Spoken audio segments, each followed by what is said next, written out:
Puede empezar Paco y ya voy siguiendo. Espero no extenderme demasiado. Me ha gustado enormemente, he disfrutado mucho con tu monografía porque está muy bien estructurada y llena de mucha verdad. Pero quiero hacer tres comentarios y para ello voy a comentar primeramente que he sido un investigador con muchísimo, es decir, con bastante suerte, y he tenido en la década pasada la oportunidad de ser el investigador de la Universidad de Granada que más dinero aportaba en proyectos de investigación que procedían de la Unión Europea. Por eso lo único que quiero decir es que estoy absolutamente a favor de todas las tesis que ha sostenido. Pero creo que hay tres cosas que me gustaría comentar. En primer lugar, algo que forma parte de mi especialidad, soy psiquiatra, que es el tema de la empatía. En definitiva, ahí abrimos todo el campo de la psicoterapia.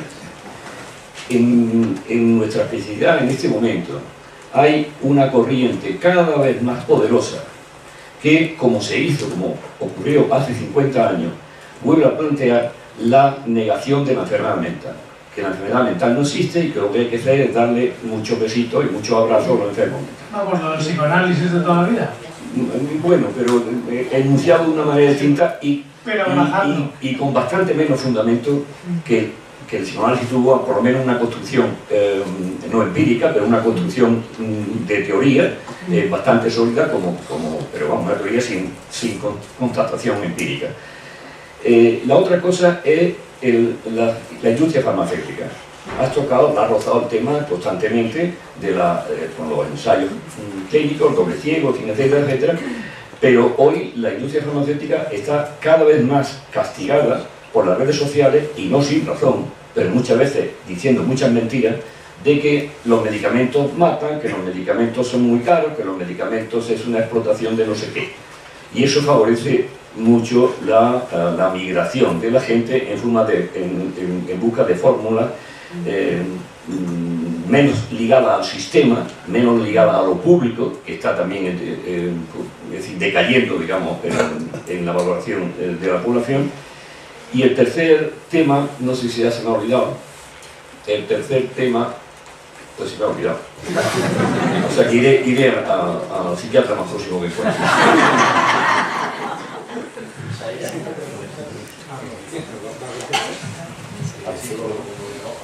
Bueno, digo lo mismo que él con respecto a que he encontrado que es interesante, pero quería hacer una puntualización con respecto al cáncer de mama, y es que el cáncer de mama no da porque sí, sino que lo que principalmente ocurre es que se ha perdido la costumbre de la lactancia materna, pero la lactancia materna durante más de 3 o 4 años previene del cáncer de mama.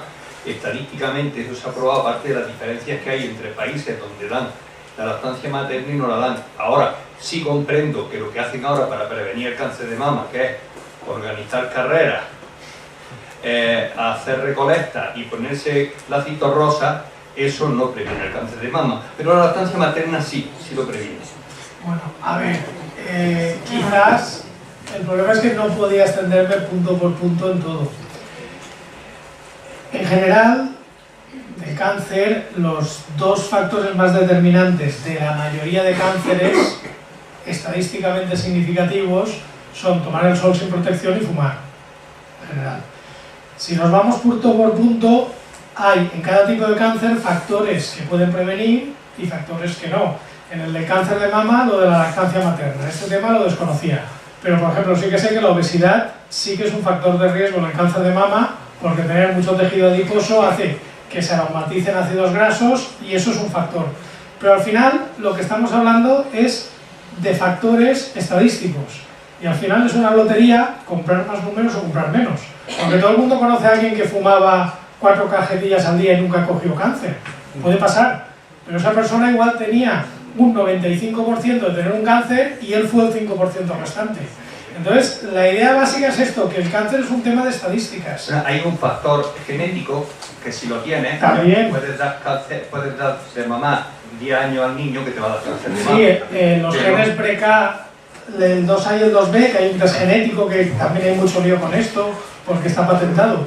Pero vamos, que la idea general es que en el cáncer influyen muchos factores Y al final es una cuestión de azar y de los números que hayas comprado. Pero en la glándula, el hecho de dejarla funcionar, ahora se ha descubierto que hay también una relación entre el cáncer de próstata y la no eyaculación con la frecuencia necesaria de 2 o 3 veces a la semana. Con lo que...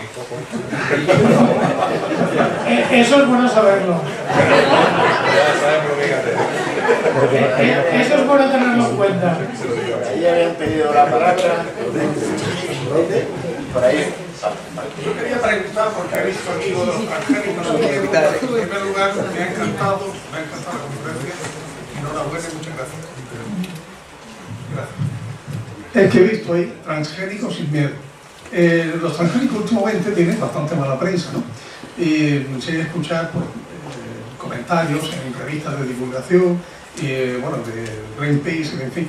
Quería preguntarle, aunque sea tangencialmente, qué relación puede haber entre el miedo a los transgénicos y enfermedades reales. Es decir, ¿realmente los transgénicos pueden ser causa de enfermedades? No, supongo que lo siempre, claro. A ver, haciéndolo muy corto, porque del tema ese te puedo escribir hasta un libro de 284 páginas, como ese de ahí. Haciéndolo muy corto, para empezar, transgénico, en general, es un organismo que lleva un trozo de ADN de otro organismo. Y ese trozo de ADN se ha metido por ingeniería genética. Ya está. Eso afecta tanto a los que se utilizan en medicina, que son la mayoría. Si tú te vas a una farmacia y compras, por ejemplo, insulina, toda la insulina que se vende en todo el mundo es transgénica.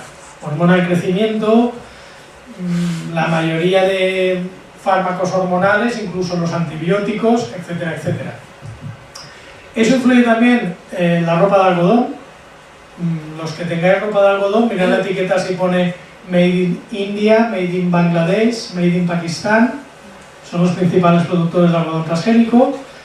Incluso el algodón sanitario, el algodón, no sé, las compresas y tampones también están hechas con algodón transgénico. Y una parte de esas es el que se utiliza para alimentación. Y para alimentación, principalmente, a día de hoy, es maíz, soja y colza. Cada transgénico es diferente. No tiene nada que ver un maíz transgénico que se le ha metido un gen para que sea tolerante al insecto y no tengas que poner insecticida, con un algodón transgénico que se le ha metido un gen para que sea resistente a un herbicida. O un arroz que se le ha metido genes para que tenga vitamina A. Por lo tanto, decir, los transgénicos son malos. La primera pregunta sería, ¿cuál? Porque es que no tiene nada que ver. Es un genérico, es como si yo te dijera, los medicamentos son malos. Y yo, ¿cuál? Porque es un genérico enorme. Segunda, los transgénicos en Europa tienen consideración de nuevos alimentos. Eso quiere decir que tienen que pasar una ley súper estricta y súper dura. De forma que un transgénico aprobado, como mínimo, es igual de sano que un no transgénico, o igual de inocuo. Pero como ha pasado una ley mucho más estricta, a efectos prácticos es bastante más seguro. Ejemplo práctico: ¿vosotros podéis ir a un supermercado y comprar cacahuetes? ¿Venden cacahuetes en España? ¿Sabéis que hay gente que si se come un cacahuete se muere? Porque es uno de los alérgenos más potentes. Un transgénico no puede producir alergia porque es una de las cosas que te pide la ley que mires antes. Por lo tanto, los transgénicos son seguros. Hombre, ¿va a venir mañana un meteorito y nos va a extinguir a todos? Pues hombre, yo creo que no. Pero puede pasar. Puede ser que haya algún transgénico que en algún momento dé algún problema de salud porque haya un efecto raro que no hayamos visto. Puede. Lo que te puedo decir es que en 20 años no hemos tenido ningún problema de salud ni de medio ambiente. ¿Por qué hay esta campaña en contra? ¿Por qué tal? Eso ya te tienes que leer el libro porque es que me puedo enrollar media hora. Pero que la respuesta me la sé. Una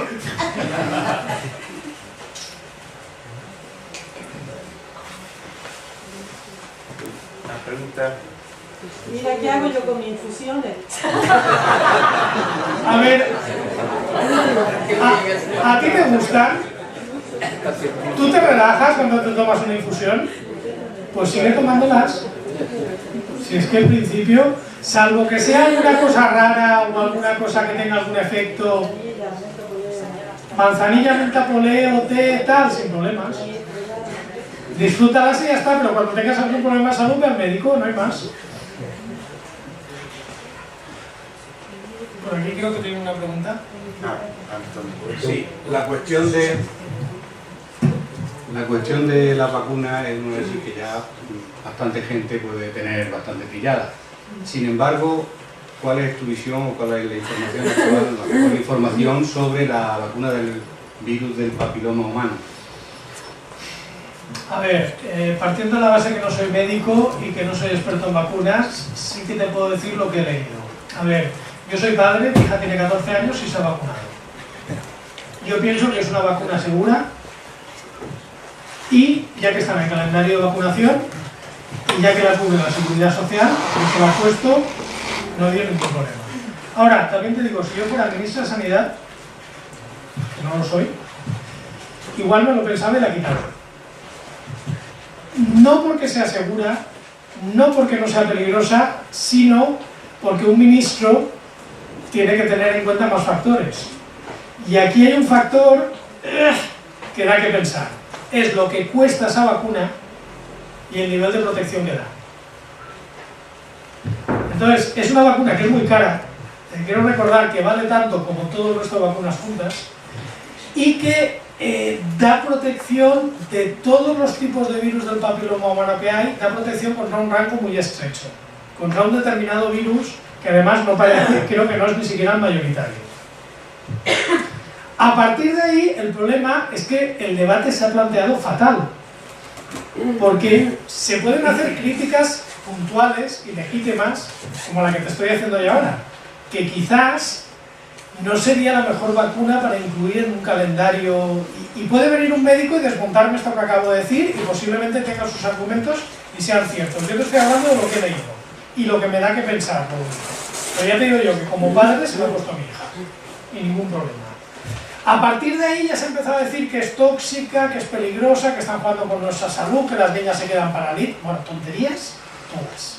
Es decir, obviamente ha habido un caso en Colombia de 3 niñas que se han puesto esa vacuna y han tenido un problema, pero es que hay millones de personas que se han vacunado. Posiblemente el problema no tenga relación con la vacuna, puede haber sido un foco de epidemia y que tengan una enfermedad que no está diagnosticada. Acordaos de la película Despertar, es más raro que aquella enfermedad, puede haber sido una coincidencia, pero que es un tema más de política médica que de ciencia médica.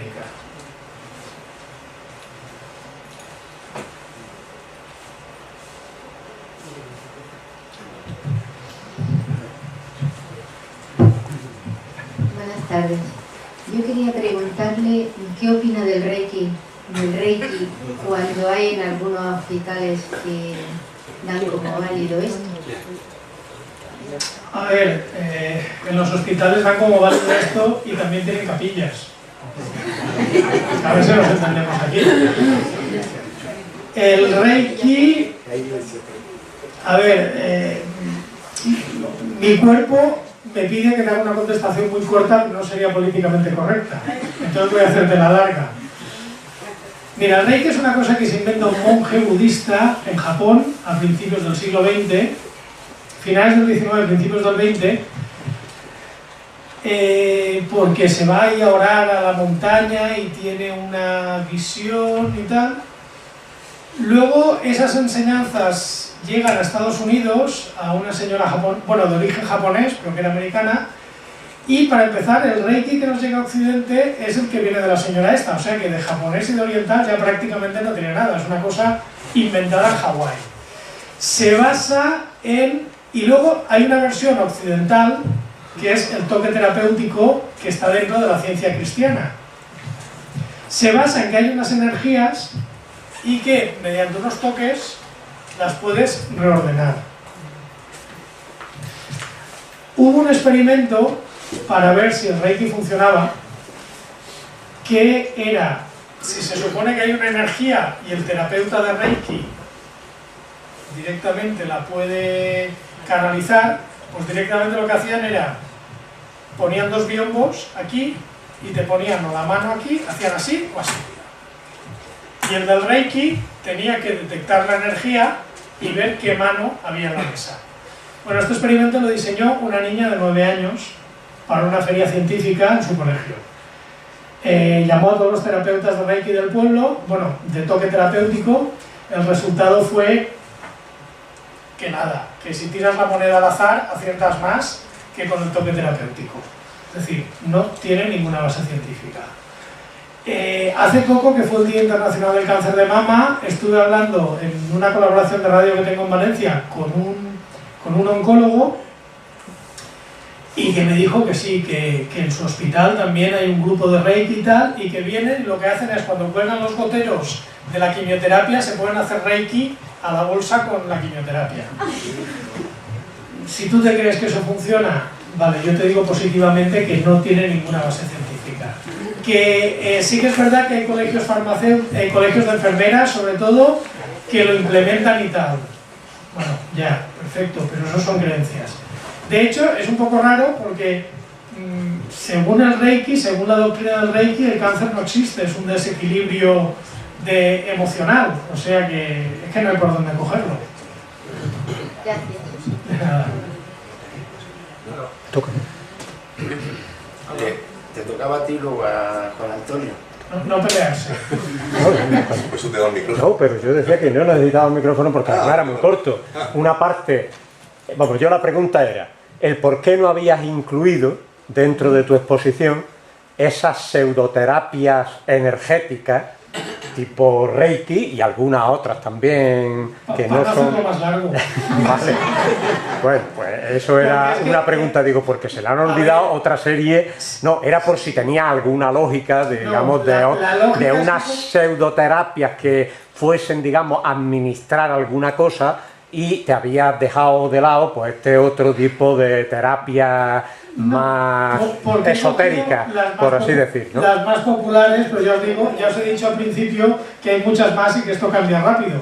La que está de moda un día, luego deja de estar de moda. Por ejemplo, ahora en las farmacias, en todas tenéis homeopatía, bueno, y colágeno y magnesio, que otro que tal, en fin, eso hablaremos otro día.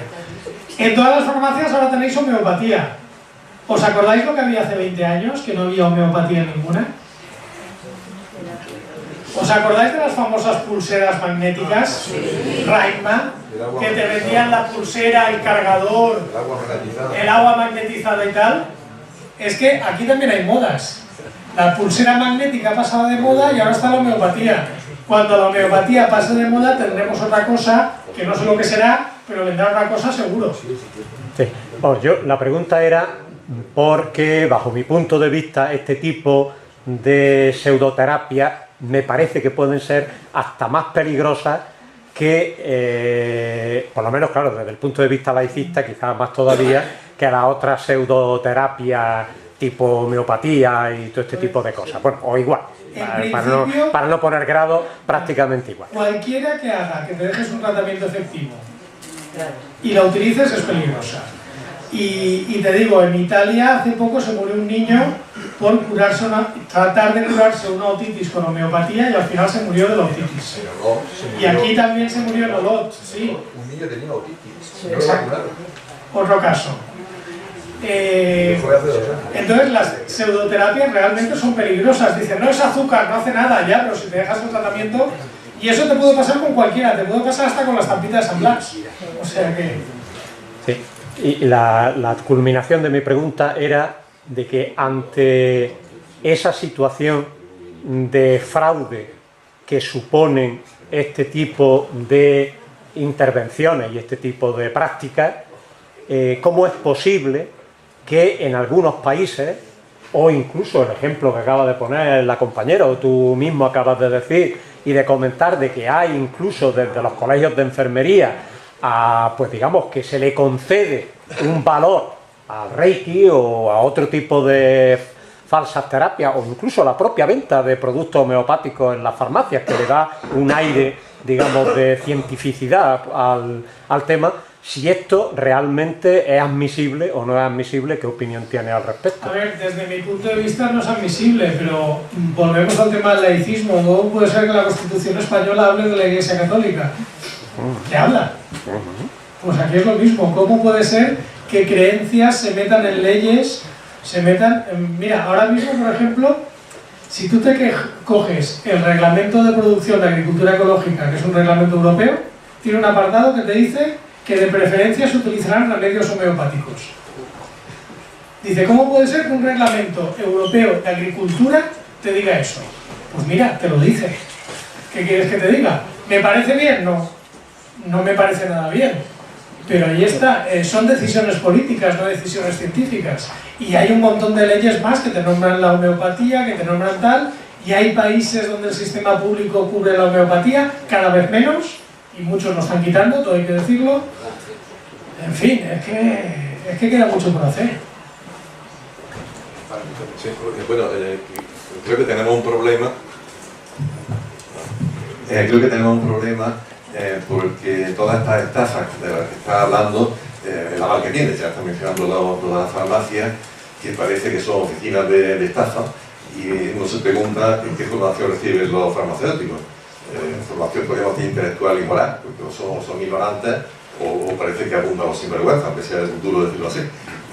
Pero hay de todo, hay farmacias que no venden. Exacto, también lo quería mencionar, que hay algunos que ya están tomando conciencia, y me parece que hay sobre todo un problema de ignorancia y de negocio, simplemente ánimo de lucro. A ver, sin necesidad de ser un sinvergüenza. Dentro de las farmacias que venden homeopatía, quizás habría que distinguir entre las que el farmacéutico se lo cree y lo que no. ¿Por qué? Porque es que al final el farmacéutico te dirá que tiene que llegar a fin de mes. Y entonces, ¿qué hacen muchos farmacéuticos? Pues que vienen, mire, que me duele aquí, tengo un poco de tos, tengo tal. ¿Qué pasa? Si el farmacéutico le dice, no, esto se va solo, vayas a casa, pues este señor dirá, no me he hecho caso y se va a la farmacia al lado. Si le da, no sé, cualquier cosa que sea un genérico, el margen que tiene un farmacéutico de un genérico es ridículo. Dice, es que yo si solo vendiera genéricos, para el cliente mejor porque es más barato, pero es que yo tengo que cerrar.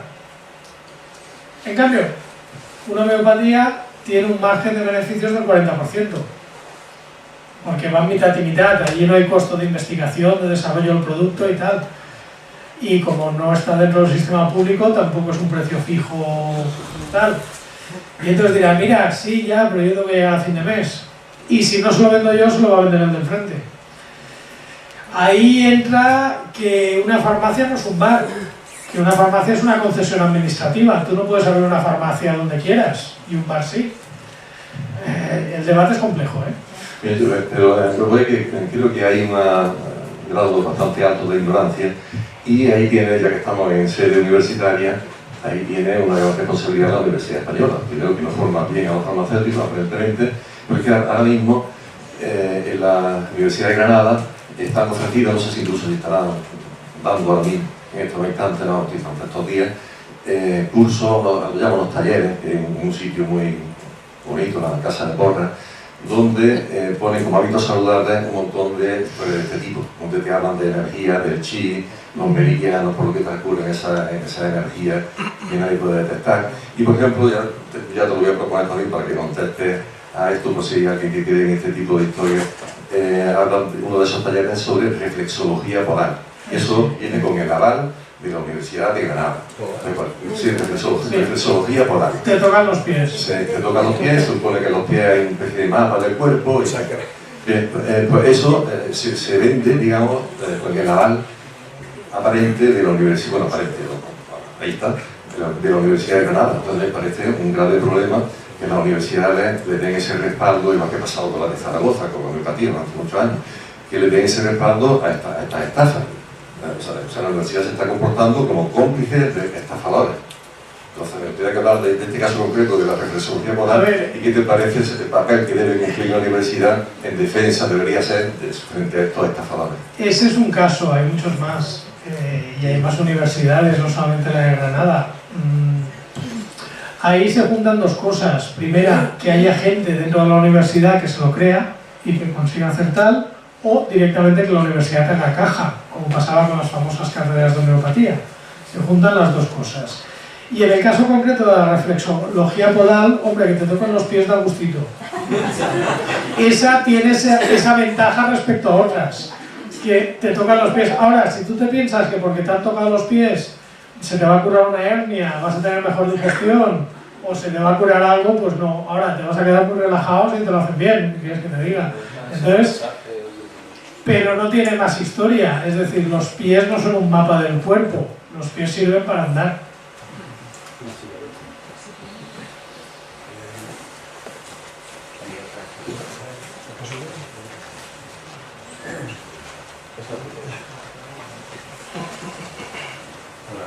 Hola, ¿me oye?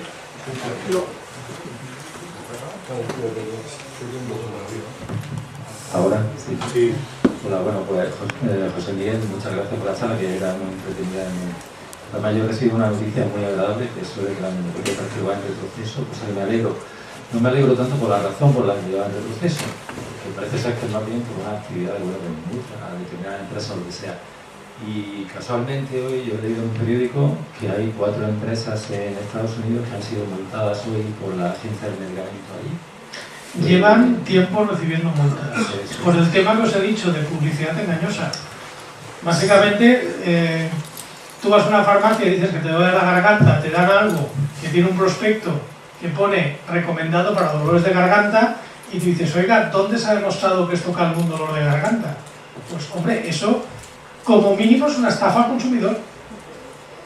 Bueno, en este artículo, que a mí me ha gustado mucho, pero decía que, bueno, básicamente lo que más me ha gustado ha sido que comentaban que una de esas 4 empresas, esto es un artículo del New York Times, y una de esas 4 empresas está intentando vender allí productos derivados de la marihuana. Y ahora es, bueno, lo que pasa es que eso es otro tema, sí que hay aplicaciones terapéuticas derivadas de la marihuana. Sí, la cuestión está en que esos 4 productos se anunciaban como que curaban el cáncer. Entonces la agencia, la FDA, la ha multado para, bueno, le ha invitado a que respondan, que aporten evidencias que claramente no lo van a aportar. Lo interesante para mí era ver, porque eso es un caso típico de, bueno, de tomar el pelo a la gente, era la respuesta de una de esas empresas, ¿no? La que decía que la FDA no tenía ninguna pues credibilidad, porque estaba apoyando a un montón de farmacéuticas, etc. Entonces era la defensa de una de esas empresas. Pero es que al final a mí me parece que muchas de estas pseudociencias y tomaderos de pelo al final se basan en la falta de credibilidad, ¿no? Cuando tú pones un libro como eso, yo imagino que algunos de los que no estamos aquí en esta sala, ¿no? Que no son científicos, como lo veíamos nosotros, etcétera, cuando vea un libro como ese pensará, transgénicos sin miedo, esto está pagado por Monsanto. Entonces, ojalá. Te pregunto, mujer estaríamos contentas al final de mes. Entonces te pregunto, después de tantos años haciendo divulgación, que todos te agradecemos, ¿no crees que este es un problema fundamental, la falta de credibilidad? ¿Y cómo se puede luchar cuando estamos... Tú has reconocido varios encontronazos con el negocio que hay detrás, incluso en la medicina oficial? ¿Cómo podemos librarnos de esta lacra de la falta de credibilidad? A ver, es que aquí hay una cosa muy obvia. Cuando a ti te dicen, sí, a mí me lo han dicho cientos de veces, estás pagado por Monsanto. A ver, yo soy funcionario, soy profesor de universidad, tengo un sueldo y que me pagara una empresa posiblemente sería una incompatibilidad y Hacienda podría multarme si estuviera compatibilizando 2 fuentes de ingreso. En el fondo, cuando alguien me dice eso, me está acusando de un delito, sin ninguna prueba. Es como si yo te digo, y tú defraudas a Hacienda, o y tú maltratas a tu mujer. Es lo mismo, ¿no? Porque digo yo que si tú tienes el cheque que me ha dado Monsanto, o tienes alguna evidencia que Monsanto me ha pagado, y os digo yo que son muy tacaños, demuéstralo. En el fondo no es más que matar a un mensajero. Cuando estás escuchando a alguien que tiene un mensaje que no te gusta y no sabes qué decirlo, porque en el fondo si alguien te dice que te paga Monsanto, es que de todo lo que has dicho no puedes desmontarlo. Y por eso lo que intenta es la falacia ad hominem, intentar matarte a ti, ¿qué tal? Pues yo lo que tengo que hacer es lo que he hecho siempre. Yo he escrito 5 libros ya, creo, si no me he descontado, y he escrito libros donde he dicho cosas muy duras de gente que está en pseudoterapias, he dicho cosas muy duras de gente que está en grupos antitransgénicos, de gente que vende tal, y nunca he tenido ningún problema judicial. ¿Por qué? Pues porque todo lo que decía era verdad, y porque todo lo que decía mis libros, la gente se queja que tienen muchas notas al pie, pero si yo digo que este señor, esto que está diciendo es mentira, pues claro, en el libro encontrarás una nota al pie y tendrás el artículo científico donde desmonta esto, o si digo que este señor, antes de vender esto, estuvo en la cárcel por tal, tendrás una nota con la nota de prensa. Mientras todo lo que digas sea verdad y sea demostrable, si me dices que me paga Monsanto, es que no puedes demostrar lo otro. Entonces el problema lo tienes tú, no yo. Claro que no iba, en este caso era un ejemplo, ¿no? Ya, no, sí, me han dicho de todo. Mis dudas sobre si algunos de los avances que han mencionado se deben tanto porque vaya mejorando un poco la credibilidad de todos los que luchamos contra estas cosas, o más bien tiene más efecto esas leyes que estamos esperando del Parlamento Europeo de una entera vez. Mientras todo lo que digas sea verdad y lo puedas demostrar, y digas, mira, digo esto, por esto y esto, y puedes leerte el estudio esto y tal, así vamos bien. Y al final la gente se da cuenta, porque es que al final, es que la ciencia es así, es decir, es verdad que ha habido muchos momentos que se creía una cosa y se pensaba otra, pero al final, ¿qué es lo que sobrevive? Lo que puedes demostrar, lo que otros reproducen y tal. Mientras sigamos diciendo la verdad, o bueno, que nos equivocaremos, pero hasta que lo que digamos podamos decir de dónde lo hemos sacado. Si luego ya se demuestra que es falso, pues ya rectificaremos y veremos por qué se ha demostrado que es falso. Que es como ha funcionado la ciencia siempre. No vamos a equivocarnos, vamos. En nutrición, pescado azul, malo, bueno, aceite de oliva, a veces pasa. Pero lo que tenemos que decir es, mira, la información que hay a día de hoy es esta, punto. Pues mira, ya está. Es que a mí me hace gracia eso porque yo a veces cuando tengo algún debate, sobre todo, bueno, en el tema de transgénico, en el tema de pseudomedicina también, estás hablando tal, que tú te has dejado la universidad, te has dejado las clases y enfrente tienes al portavoz de Boirón. Hombre, claro, obviamente el de Boirón, que es un tío listo y no cree en la homeopatía, por eso es portavoz de Boirón, no te lo dice, pero si te meten en un iluminado te dice, no, a ti te pagan las farmacéuticas, y tú dices, ¿tú trabajas en Boirón? Te dice, ah, sí, o sea que tú no cobras. Me pasa lo mismo con los transgénicos, ¿no? Cuando estás debatiendo con el portavoz de transgénicos de Greenpeace, que he debatido varias veces. ¿Cuál es tu trabajo? Decir que los transgénicos son malos. Ah, ¿tú no tienes intereses económicos si vives de eso? Es que es tan obvio.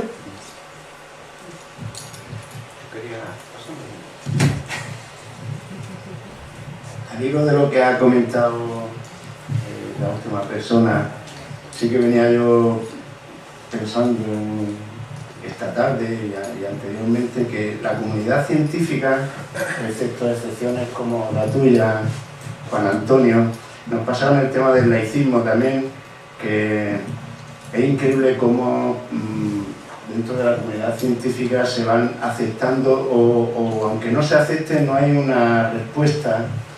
No hay una respuesta, pues fíjate si hay médicos en todo este país que podían estar trabajando de una forma activa en contra de toda esta pseudoterapia, porque ellos lo tienen clarísimo. Lo que pasa es que a mí me da la impresión de que con respecto de los médicos, pues ¿qué pasa?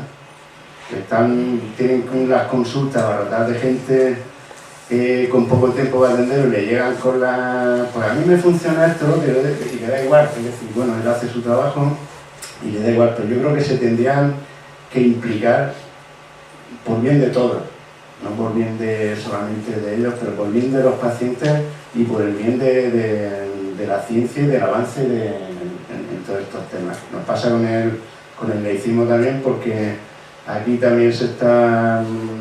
hablas con gente, científicos, y resulta que penetra el diseño inteligente y este tipo de cosas que exportan desde Estados Unidos y te quedas asombrado de cómo, aunque haya alguien que se le vaya un poco la pinza y tal, pero cómo no hay una respuesta a nivel comunitario. Ha habido excepciones de algunos manifiestos que se han firmado y tal, pero yo echo de menos eso, es lo que te quería comentar, que haya una respuesta por parte de la comunidad científica. El problema es que los científicos estamos muy ocupados y sí que es verdad que los científicos tradicionalmente no salen al debate público. ¿Por qué? Pues porque muchas veces han salido y han quedado muy mal. Tú imagínate cuando tú vas a debatir pues sobre pseudomedicina con el portavoz de Boirón. Y entonces tienes tú, que estás en el laboratorio, que has trabajado, que tal, y que el tema te interesa, pero que tú obviamente no eres experto en homeopatía, sino que te interesa porque sabes y lo denuncias, con una persona que se dedica solamente a eso. Claro, estás poniendo a un amateur con un profesional. Entonces, en la mayoría de los debates, pues el científico quedaba muy mal y decía que ya no iba más. O cuando ha dado una nota de prensa porque ha descubierto algo y luego lo ha visto en los diarios y no se parecía nada a lo que él había dicho, con eso. ¿Cuántas veces habéis oído un descubrimiento de los científicos tal podría ayudar a curar el cáncer? Y luego leías la noticia y no tenía nada que ver. Pero claro, el titular quedaba más bonito y luego los científicos se echaban las manos a la cabeza.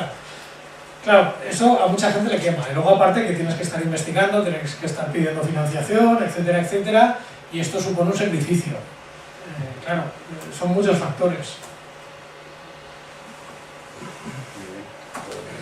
Si no hay nada más, damos por terminada la sesión.